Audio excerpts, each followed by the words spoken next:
உலகத் தமிழ் மக்கள் எல்லோருக்கும் என் அன்பான வணக்கம். இன்னைக்கு நம்ம என்ன பார்க்க போறோம்னா, சுவையான மத்தி மீன் குழம்பு. இந்த மீன் குழம்பு ரொம்ப டேஸ்டா இருக்கும், ஹெல்த் வைஸும் ரொம்ப நல்லது. இப்ப அதுக்கு தேவையான பொருட்கள் என்னன்னு நம்ம பார்த்துடலாம்.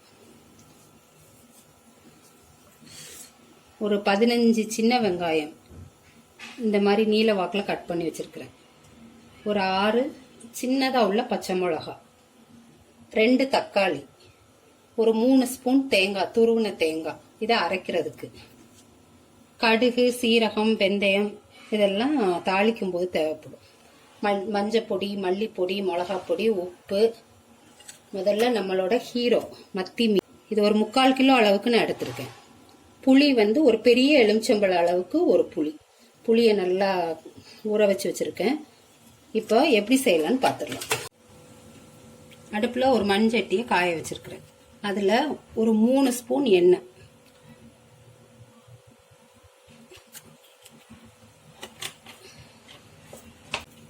எண்ணெய் காஞ்ச உடனே கடுகு ஒரு 3/4 ஸ்பூன், வெந்தயம் மெயின், அது ஒரு ஸ்பூன் கிட்ட, கொஞ்சமா உளுந்தம்பருப்பு ஒரு 1/2 டீஸ்பூன் அளவுக்கு.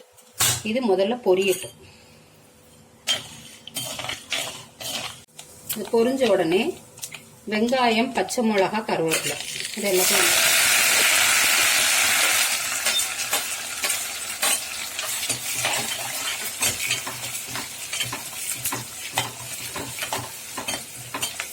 இது கொஞ்சம் வதங்கணும். ரொம்ப ப்ரௌனா வதங்கணும்னு வேண்டாம், ஒரு பாதி கிளாஸி லுக் வரும் பாருங்க, அந்த அளவுக்கு வதங்கினா போதும்.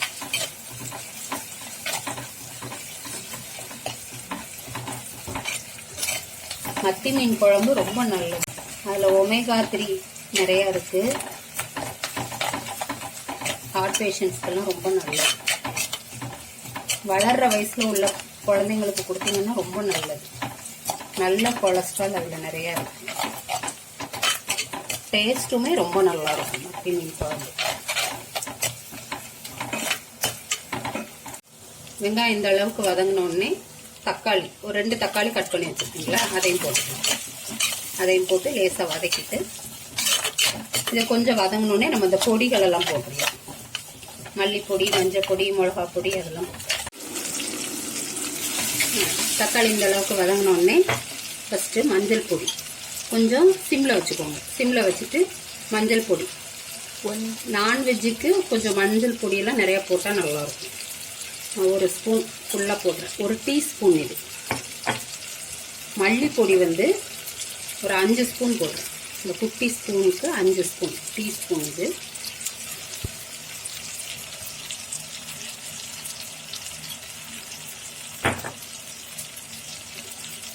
மிளகா பொடி 4 ஸ்பூன் போட்டு.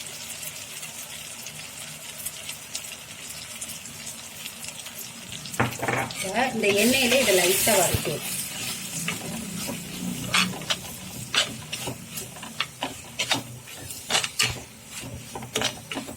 ஒரு 2 செகண்ட் வதக்கி விட்டுட்டு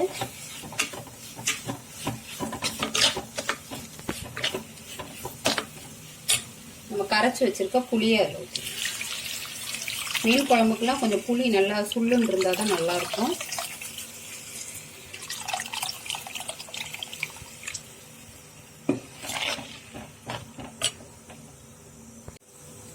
இப்போ பொடியெல்லாம் போட்டு வதக்கி விட்டுட்டு புளியை கரைச்சி ஊற்றினதுக்கப்புறமா ஃப்ளேமை நல்லா கூட்டி வச்சுக்கலாம்.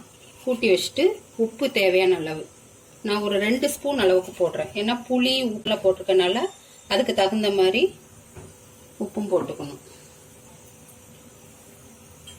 போட்டுட்டு இது நல்லா கொதிக்கணும்.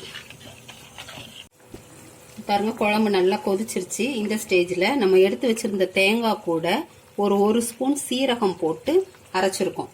அதை இந்த இதில் போட்டுடலாம்.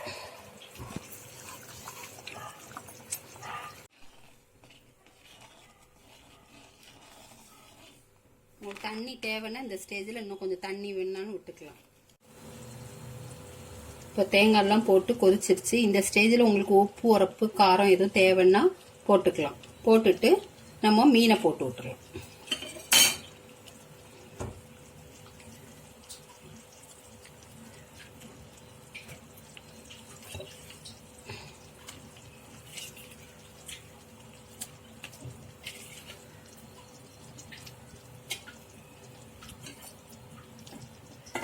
மீன் போட்டு ரொம்ப நேரம் கொதிக்கணும்னு வேணாம், கொஞ்சம் மீடியம் ஃப்ளேமில் வச்சு ஒரு 10 மினிட்ஸ் வச்சா போதும். மீன் குழம்பு ரெடி ஆயிடும். நான் ரெடி ஆனோடனே காமிக்கிறேன். மீன் நல்லா கொதிச்சதுக்கப்புறமா கரண்டி போடக்கூடாது. இந்த மாதிரி பாத்திரத்தையே இந்த மாதிரி பண்ணிட்டு வச்சிங்கன்னா சரியாகும். சிம்மில் ஒரு 5 நிமிஷம் வச்சுட்டு இறக்கிற வேண்டியதான். பாருங்க, மீன் குழம்பு இப்போ ரெடி ஆயிடுச்சு. இப்போ இந்த ஸ்டேஜில் இறக்குறதுக்கு முன்னாடி ஒரு கை கருவேப்பிலை போட்டுட்டு கொஞ்சமாக நல்லெண்ணெய்